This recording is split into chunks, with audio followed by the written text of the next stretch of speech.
Welcome to the NWAETC Project ECHO. I'm Kent Unruh, and I'd like to turn it over to Dr. Brian Wood, our medical director, for the talk today. Thanks, Kent. The talk today is going to focus on NRTI-sparing regimens.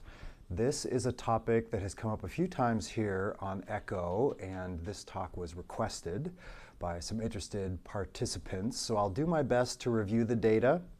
I will give you my interpretation of the data that's out there, and I encourage you to give it some thought and come up with your own interpretation. And I've titled this Crafting an ART Regimen for Initiation or Salvage, Are NRTIs Necessary? And that's the question we will try to answer.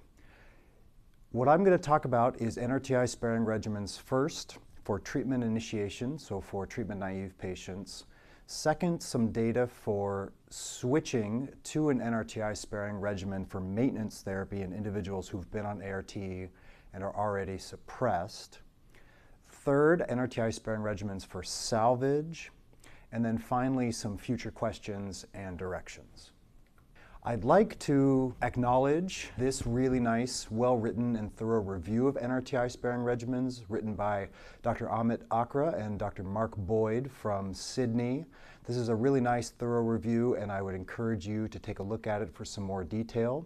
And I've based some of the data in the tables I'll show you from this review, and it's really well written, and I encourage you to take a look at it. First, just as background, why are we even talking about NRTI-sparing regimens? This comes up in clinic, it's come up on ECHO, this issue comes up, and we know that NRTIs have been the backbone of first-line salvage regimens for as long as we've been giving antiretroviral therapy. But one issue is toxicity can be limiting. For example, tenofovir we know can cause renal toxicity. It also can have bone effects. As our HIV-positive patients age, we're seeing more and more issues with tenofovir and renal effects, and more push for a lot of our patients to get them off of tenofovir. So that can certainly be an issue.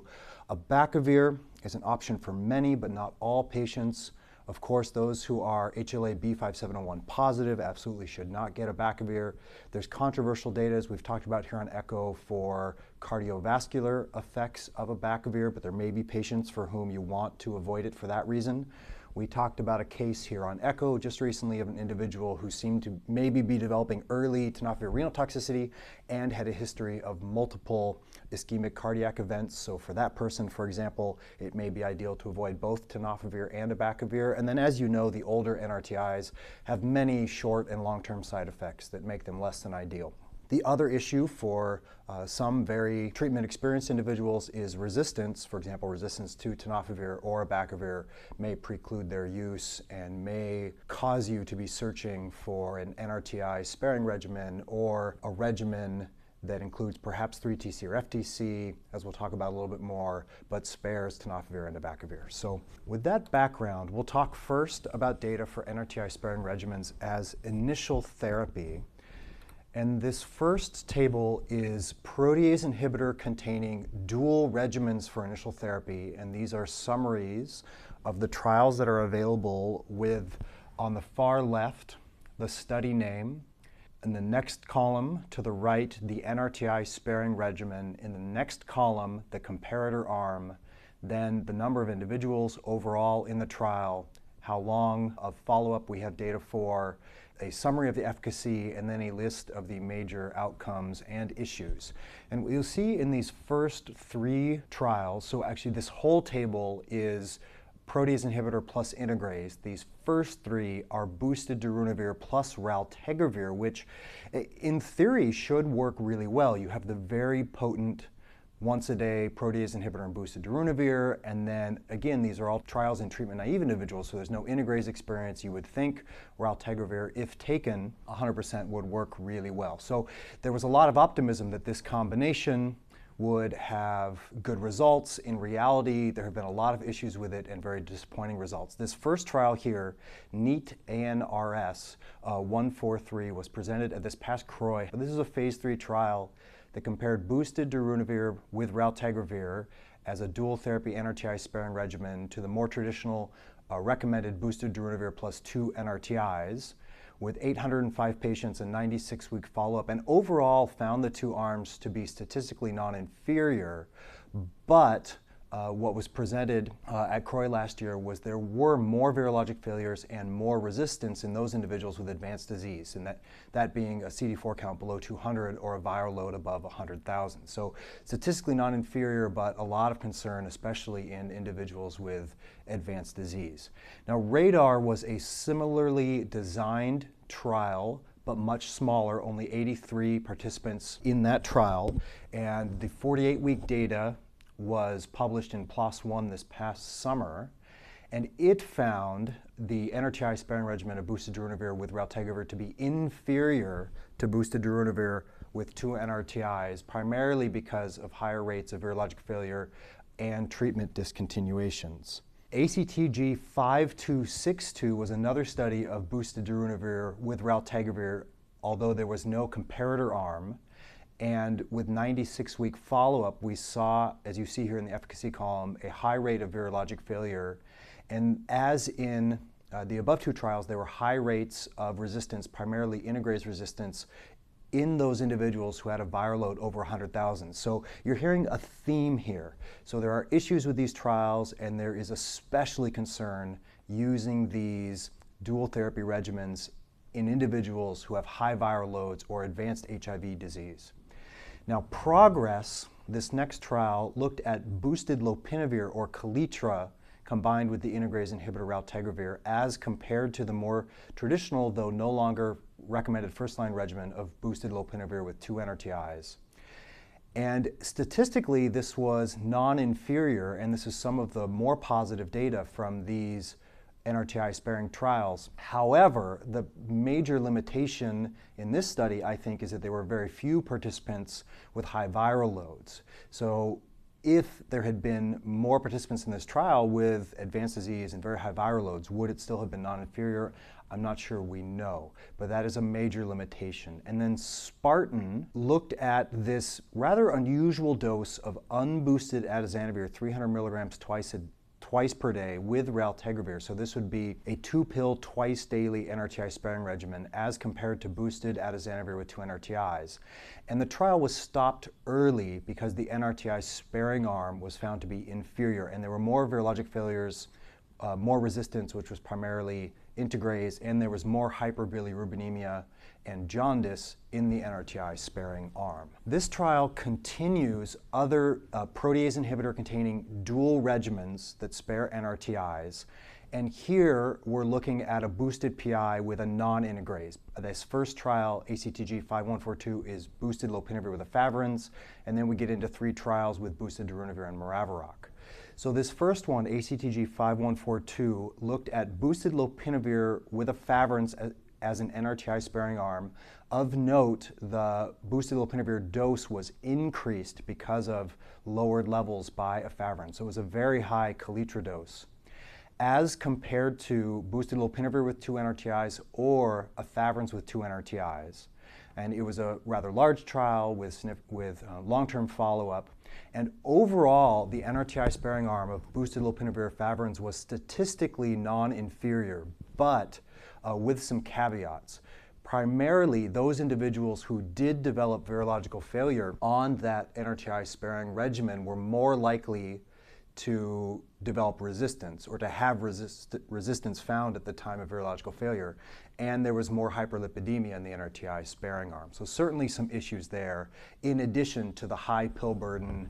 And I think any provider would cringe at the idea of giving a souped up dose of Kaletra. I just think few people would tolerate that. So certainly some issues there. Now, these next 3 trials looked at boosted darunavir with maraviroc, and of note, as you can see here, the maraviroc dose was 150 milligrams once daily. So there's an effort here to give a dual regimen NRTI sparing combination that is once daily. The once daily maraviroc dosing is not routinely recommended. It was used in these trials, and there's been a lot of discussion around whether that was appropriate. There is some lab and some clinical data for 150 milligrams once daily maraviroc if combined with a boosted PI. We don't do that routinely. I wouldn't necessarily recommend that routinely in your clinic, but that is the dose chosen for these 3 trials. And I think really the effort there was to give a once daily, well-tolerated, easy-to-take regimen. Now, in modern, boostedronavir and maraviroc was compared to boostedronavir with 2 NRTIs, and it was stopped early. The dual therapy regimen found to be inferior with more virologic failures, especially, again, in those individuals with a viral load above 100,000. MIDAS did not have a 3-drug comparator arm, but the boostedronavir maraviroc arm was found to have, you can see here, the virologic failure rate of 16.7%, and again, more virologic failures at high viral loads. And then this last trial that looked at boosted atazanavir with maraviroc as compared to boosted atazanavir with tenofovir emtricitabine, statistically non-inferior, but again with some caveats in the fine print. In the NRTI-Sparing arm, there was more low-level viremia, more hyperbilirubinemia, and overall this study was not fully powered. But one thing of note is all of these NRTI-Sparing trials for treatment-naive individuals, they're primarily using 2-drug regimens. And again, in theory, some of these we thought would have worked well, but the results have been very disappointing. There's a lot of issues and a lot of concerns based on the results, but they all only used 2 drugs. So what would have happened if we had added just 1 NRTI into the mix? For example, a boosted PI plus an integrase plus 3TC or FTC, for example, or boosted PI plus maraviroc plus 3TC or FTC. And to create a more traditional 3-drug regimen, those still sparing tenofovir or bacavir, what would have happened in that case? I'm not sure we know. I'll show you a little bit of data on so-called NRTI-Lite regimens, but I think that's one underlying question that hasn't been answered. So here's 2 studies of what I'm calling quote-unquote NRTI-Lite regimens. So these are not totally NRTI-sparing, but what I mean by NRTI-Lite is that they do avoid tenofovir and they do avoid abacavir. So this first trial called Gardel looked at boosted lopinavir with 3TC. So still a 2-drug regimen, but now we get an NRTI in the mix as compared to boosted lopinavir with 2 NRTIs. And overall, this, NRTI-Lite regimen was found to be non-inferior. Now there are some issues including the comparator NRTIs were often AZT and 3TC, so an older, no longer first-line recommended comparator. But here is some evidence that if you throw 3TC or perhaps FTC into the mix, for some reason, you do seem to get a better outcome. Now, why is that? I don't think anybody really knows. But we can look at this data and we can see that for the most part, a boosted PI plus integrase 2-drug NRTI-sparing regimen, overall, all those trials had very disappointing results, whereas here, we throw an NRTI with 3TC back in the mix and we seem to do better. So why is that? I don't think we know the answer. I think there's been a lot of discussion about that. I think it's really interesting to think about, but I don't think we totally know. This other trial here, ACTG 5303, is ongoing. I will be very curious to see the results. They're looking at boosted darunavir with maraviroc, again once daily, plus FTC. So again, sort of an NRTI-Lite regimen, as compared to boosted darunavir with tenofovir emtricitabine. And if I remember right, the primary outcome of this trial is actually looking at bone effects and DEXA scans to look at bone density with these 2 regimens, really getting at what happens to bone density when you avoid tenofovir in an initial regimen. But they are also going to look at virologic outcomes and a lot of other markers of efficacy. So I think it will be interesting to see how that quote-unquote NRTI-Lite regimen performs. So I'll just give you my summary of the data of NRTI-sparing or quote-unquote light regimens for initial therapy, so again for treatment-naive individuals. So we do have a number of studies, but they are limited by unusual dosing, outdated comparators, insufficient power, and other issues. Most of the studies show a lower efficacy or more side effects, really without improving pill burden or dosing frequency. So there's really not that much benefit to a lot of these regimens. The 2 trials with the most reassuring results use boosted lopinavir, which is no longer a recommended agent. And so really, I think my interpretation of this data is that we don't have well-designed trials using modern first-line drugs, using full 3-drug regimens, and that's really what we need. For example, I think a trial of a boosted PI plus integrase plus 3TC or FTC would be really interesting. Just anecdotally, for those individuals in my clinic who really need to avoid tenofovir or abacavir for whatever reason, this is a regimen I've had good luck with, assuming there's no major drug interactions and the person can tolerate a PI. But boosted darunavir plus dolutegravir plus 3TC or FTC, I think is a regimen that is being used clinically that we don't have much data for, and I'd really like to see a trial including a regimen such as that. With that, I'll present a little bit of data for using NRTI-sparing regimens as maintenance therapy, and these first 3 trials were all presented at IAS this past fall. And so what do I mean here by maintenance therapy? So this, and I think this is important to note, so these are all looking at taking participants who are very carefully selected for these trials. These are individuals who have been on antiretroviral therapy for a long time. They have proven virologic suppression for a number of months. They have no history of significant resistance or virologic failure. So these are very select patients. But for those select individuals, this is looking at whether you can take them from a 3-drug regimen and successfully change them to an NRTI-sparing or quote-unquote NRTI-Lite regimen. For example, in this first study, SALT, they looked at the NRTI-sparing regimen of boosted atazanavir plus 3TC as opposed to boosted atazanavir plus 2 NRTIs as a maintenance regimen for individuals who had been, again, they had been on therapy for a long time, they had been suppressed for at least 6 months, no prior failures. So really we're selecting patients here who have proven that they have relatively easy to suppress virus, or they've proven they have excellent adherence. Is there something else, something different about their virus that makes it easier to suppress? We don't know. But these, again, are not just any patient being enrolled into these trials. But you can see in these first 2 non-inferior results suggesting that, yeah, perhaps for some select patients, this is a reasonable strategy to consider if you really need to avoid the tenofovir and abacavir. Although I would argue that this day and age, with all of the options available, I think for the majority of these individuals, you still can craft a potent, well-tolerated 3-drug regimen that avoids tenofovir and abacavir if you need to. So I still don't see a lot of circumstances clinically where we would be using this, but it is interesting data to look at. Now, Harness, this trial of boosted atazanavir plus raltegravir, again, here's boosted PI plus integrase.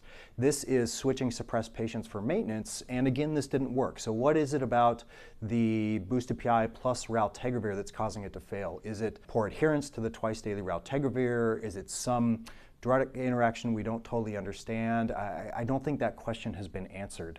We don't have good trials using dolutegravir, so would we have seen the same thing with, for example, boosted darunavir dolutegravir? I don't know, and I think that's something that needs to be answered in the future. And then this last trial is, I threw this in because it's an ongoing study of maraviroc at a more traditional dose of 150 milligrams twice daily with a boosted PI as compared to maraviroc with 2 NRTIs.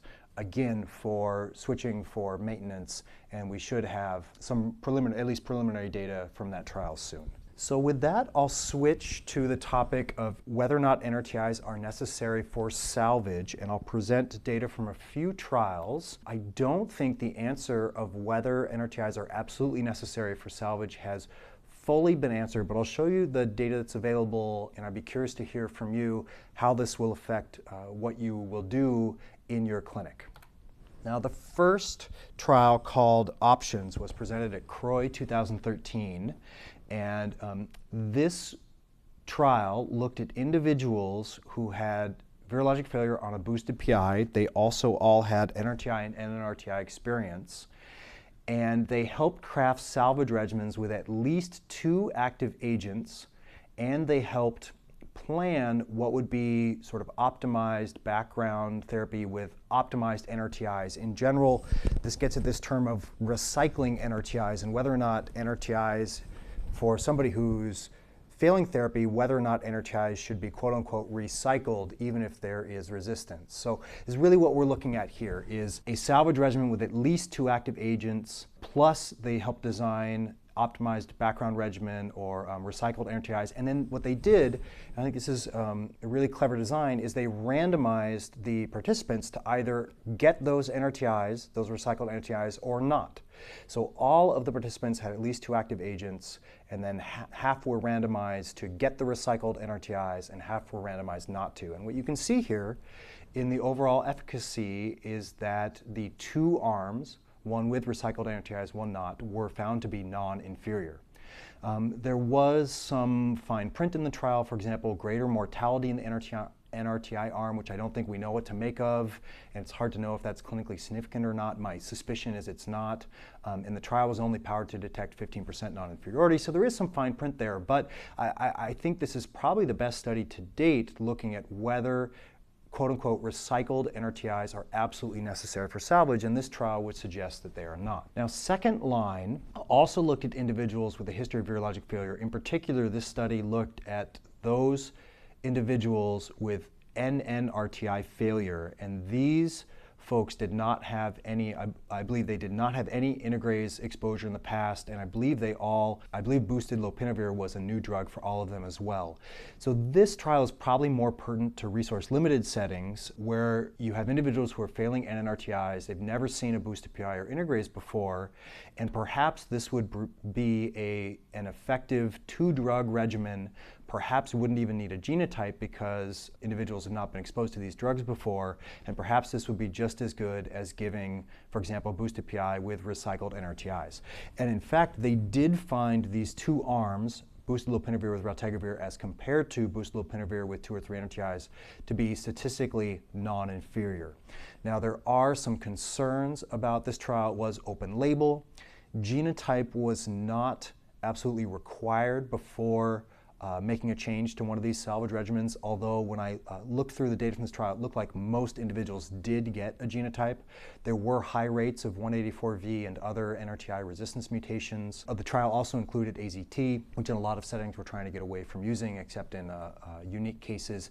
And one pertinent thing, their endpoint viral load for confirming efficacy was a viral load below 200 copies. In a lot of areas, we're using more sensitive assays and defining efficacy based on a viral load that's lower than that. So some suggestion there that a boosted PI plus raltegravir may be enough for salvage. This may be pertinent data to a lot of resource-limited settings, though there are some concerns here. And again, I think for most salvage regimens, given all of the options that we have available to us nowadays, we can craft 3-drug salvage regimens without much issue. Now, this last trial was a very similar design to second line, with the one difference that what they did is they randomized some of the participants to a boosted lopinavir plus raltegravir, and then after 12 weeks, a number of the participants then transitioned to boosted lopinavir monotherapy. So they also had this sort of added transition to boosted lopinavir monotherapy, and the dual regimen, again, of boosted lopinavir raltegravir was found to be non-inferior, although the boosted lopinavir monotherapy arm was inferior. Now, here are a few observational studies. These are non-randomized studies of NRTI-sparing regimens for salvage therapy, and for time, I won't go through these in a lot of detail, but I will say this first trial, Imaz et al. In 2011, looked at individuals with very heavy treatment experience, triple-class failure, and kind of like options, all of these individuals got a salvage regimen with at least 2 active agents. Of note, most of them, I think it was 65%, actually got 3 active agents, and then randomized to either receive the recycled NRTIs or to not receive the recycled NRTIs. And again, these 2 arms were non-inferior, suggesting that the recycled NRTIs may not be necessary. But I want to emphasize that for most of these individuals, 3 active drugs were available, and at least 2 active drugs were a part of the salvage therapy. Inroads looked at the 2-drug regimen boosted darunavir with etravirine for individuals who were failing therapy or were naive to therapy but had documented baseline resistance. And you can see here in those who were failing therapy, 100% suppressed their viral load at 48 weeks versus 87% in those who were naive with baseline resistance, though you can see also here some issues and concerns about that trial. And then these last 2 were observational studies of salvage regimens that we use a fair amount in clinic but don't have a ton of data for. And so here I just present this to show you that there is data, for example, for raltegravir plus etravirine plus maraviroc, all BID. It's a small trial, only 28 patients without a comparator arm, but it did do very well in individuals with triple-class failure or resistance. So that is a regimen we had used quite a bit for salvage. before the days of dolutegravir. Now that we have dolutegravir, we're often using that instead for salvage. Just keep in mind that dolutegravir and etravirine should not be combined unless there's also a boosted PI in the mix. So I think nowadays we're often reaching for dolutegravir in this setting, but there are some drug interactions to be considered. And then this last trial, again in individuals with triple class resistance, so heavily treatment experienced, needing a salvage regimen. Here is some data for raltegravir plus etravirine plus boosted darunavir. This trial used all of those drugs BID, including the boosted darunavir. Now we know that if there are no specific darunavir-associated mutations, in general, boosted darunavir can be once daily for salvage, but this trial gave all 3 drugs twice daily. Now, of note, we talk a lot on ECHO about the so-called trio regimen, and I didn't list trio here because although we often refer to trio as an NRTI-sparing regimen, it really wasn't. In that trial, all of the participants, in addition to raltegravir, boosted darunavir, and etravirine, they all also received an optimized background regimen, either with recycled NRTIs or T20. So while we extrapolate from that and talk about trio being an NRTI-sparing salvage regimen, if you look actually closely at that trial, it really wasn't. The one thing I will say is that in options, if we just go back to this table, in options, the most common salvage therapy was boosted darunavir plus raltegravir plus etravirine or maraviroc, which really is sort of that trio-like salvage regimen. So there is data from options for that quote-unquote trio regimen, either with or without the recycled NRTIs. So that's the reason trio isn't listed in any of these tables. I'll just pose this for as food for thought. Should cost be a consideration when considering whether or not to give recycled NRTIs as part of salvage therapy? I'm not going to present this whole study, but here's a trial called Veritas. This is a Canadian study that it was pretty small, only 31 participants, but all had multi-drug resistant HIV on at least 4 ARVs with at least 1 inactive NRTI, and then they removed the inactive NRTIs, generally 3TC or FTC. If there were additional inactive NRTIs, some of the participants had additional inactive NRTIs removed as well. I won't get into all of the data that they present, but one thing that they do note, which I don't think is mentioned in a lot of these trials, is the cost benefit of not recycling NRTIs. And here you can see the mean annual savings of removing 1 or 2 inactive NRTIs. This is in Canadian dollars, so this may be more or less depending on where you work. But I throw this out there as food for thought. If you're designing a salvage regimen, especially if you have a number of active drugs, should you throw in the inactive NRTIs or recycle the NRTIs, for example, 3TC or FTC, to maintain that 184V effect? I think there is potentially some benefit to doing that. As we know, maintaining the 184V populations has kind of a crippling effect on viral fitness, but the downside is pill burden and, of course, cost. So I think we really have to weigh those risks and benefits, and I just throw this out there for your consideration of whether or not cost should be an issue. Of course, there also is a very high cost if you don't suppress the patient's virus. So I think ultimately that is the goal, and we need to give individuals the regimen that's going to be most likely to succeed. A couple of notes on future questions and directions. So one, will we worry so much when we have tenofovir alafenamide or TAF? This we've talked about on ECHO is a novel tenofovir prodrug that does not seem to have as significant of effects on the kidneys or on the bones. So will we need these NRTI-sparing regimens so often when we have tenofovir alafenamide? And then, as I mentioned before, what about dolutegravir? I think we are actively crafting a lot of NRTI-sparing, especially salvage regimens, using dolutegravir, and we really don't have much data yet. Anecdotally, as I mentioned, dolutegravir plus a boosted PI plus 3TC or FTC seems to work pretty darn well as a quote-unquote NRTI-Lite regimen. Would dolutegravir plus boosted darunavir as dual therapy be enough? I don't think we know. I would really like to see data for both the 2-drug regimen of dolutegravir with boosted darunavir or those 2 drugs with 3TC or FTC as compared to more traditional therapy. The other salvage regimen that I think we are pulling out a fair amount is rilpivirine plus boosted darunavir plus dolutegravir, or if there's rilpivirine resistance, etravirine plus boosted darunavir plus dolutegravir. And then we're often faced with, well, do we include the recycled NRTIs with those 3 drugs or not? And I think that becomes a very individualized case-by-case decision. But I think it's not always easy to know if the recycled NRTIs are necessary or not. And then what about the long-acting ARVs? GSK 744, which now has the name cabotegravir, and rilpivirine long-acting are being studied primarily as a 2-drug injectable long-acting regimen for maintenance. So once somebody is suppressed on a more traditional 3-drug regimen, potentially they could switch to this. But this gives a novel option for 2-drug NRTI-sparing therapy, especially for maintenance. And I think we'll be seeing more data on that soon. So take-home points. So I think most data for NRTI-sparing initial therapy is limited by design and dosing issues. I don't think our general practice for choosing initial regimens is really going to change much based on the data, except for potentially very unique cases. Dual therapy options, for example, the 2-drug boosted PI with integrase or with some other class should be used, I think, really only in unique cases, perhaps for maintenance in very select patients. As we talked about those trials from IAS, which look good, but really handpicked participants based on proof of very suppressible virus, good adherence, things like that. So I think those options really we will only reach for in very unique cases. I mentioned anecdotally this quote-unquote NRTI regimen that seems to work well, and I'd love to see data for. I think one theme from all of this data is that individuals with more advanced disease, whether it's lower CD4 count or high viral loads, especially viral load over 100,000, are higher risk for failure. One thing we could consider is including the recycled NRTIs for salvage, at least till the patient's suppressed, then potentially simplify or pull off those recycled NRTIs. And we mentioned that data from Veritas that there may be some cost benefits. So just some food for thought, something to consider. Would love to hear your interpretation of this data, and I'll just leave you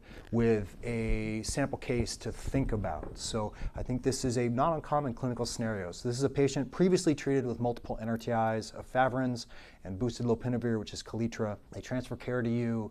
This gentleman has been off ART most recently, and viral load currently is 9,400. Prior genotypes show K103N, E138A, M184V, the TAMs, M41L, T215Y, and K219Q. There's some PI mutations, but no darunavir-associated mutations. So he's never taken integrase. You're trying to craft a salvage regimen. You're planning to restart ART with boosted darunavir, etravirine, and dolutegravir. If you look at his history and what I've given you, boosted darunavir should be fully active, dolutegravir should be fully active.